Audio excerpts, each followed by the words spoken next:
Masjid Al-Badru Masjid 1000 selawat. Bukan sekadar pada nama tetapi turut terukir 1000 baris ayat selawat pada setiap sudut dinding masjid.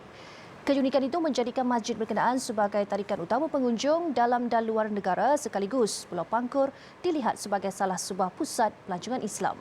Wartawan Hadiza Faisal yang berada di sana ada perinciannya. Keindahan Masjid 1000 Selawat ini memukau mata saya dan juru kamera Muhammad Dailam Yaakob.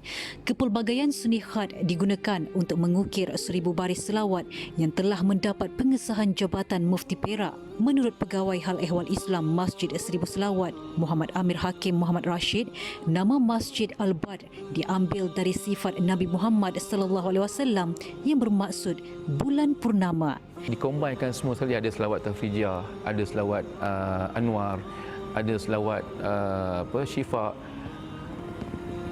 Digabungkan juga dengan selawat yang kita biasa baca Allahumma salli ala sayyidina Muhammad tu, totalkan semua sekali tu, itulah melengkapkan jadi 1000 selawat itu. Mereka akan dapatkan pengesahan daripada Jabatan Mufti Negeri Perak.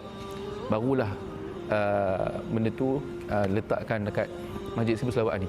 Bukan itu sahaja, uniknya masjid yang ditubuhkan pada 2017 ini turut dipenuhi lukisan dan ukiran kepelbagaian bunga di setiap dinding dan karpet masjid yang menjadi simbol kebanggaan dan sumber ekonomi negeri Perak.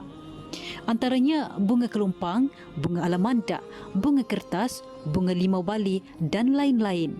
Baik, kalau kita lihat dengan jarak yang dekat di setiap dinding-dinding di masjid ini, ukiran dan juga tulisan ayat-ayat selawat serta corak-corak bunga ini dilukis dan juga diukir menggunakan dua kaedah, iaitu secara cetak dan juga secara laser. Dan bila menggunakan secara laser, tulisan dan ukiran ini kita boleh rasa lekukan di setiap huruf-huruf selawat dan juga corak yang terdapat di dinding masjid ini. Masjid Al-Badr merupakan masjid ketiga selepas Masjid Teluk Raja Bayang dan Masjid Al-Khairiyah atau lebih dikenali sebagai Masjid 1000 Doa menjadi mercu tanda pembangunan Islam di Pulau Pangkur meskipun 55% merupakan penduduk berbangsa Cina. Pernah ada sekali saya berprogram dengan masyarakat Jepun, dengan student-student Jepun, dan kita laksanakan program-program. Kita ceritakan macam mana orang Islam sembahyang, macam mana masyarakat Islam melakukan solat, melakukan wuduk, mengambil wuduk.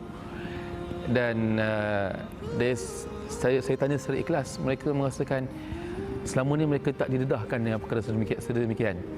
Dan mereka pun bila kita tunjuk pendekatan macam mana kaedah kita azan, macam mana kita solat, mereka rasa satu benda yang selama ni mereka tak pernah diberitahu tentang perkara-perkara berkenaan dengan Islam ni. Masjid yang mampu memuatkan 1000 jemaah dalam satu-satu masa ini merupakan cetusan idea bekas Menteri Besar Perak pada 2014, Datuk Seri Zamri Abdul Kadir, untuk menjadikan Pulau Pangkur sebagai pusat pelancongan Islam yang lebih membangun pada masa akan datang. Menurut Muhammad Amir Hakim, Masjid Al-Badr ini pernah berdepan cabaran pandemik COVID-19 namun kembali aktif selepas peralihan endemik dengan pelbagai aktiviti pengimarahan masjid dilakukan dan menjadi pusat kunjungan pelancong sekaligus membantu meningkatkan sumber pendapatan penduduk di situ.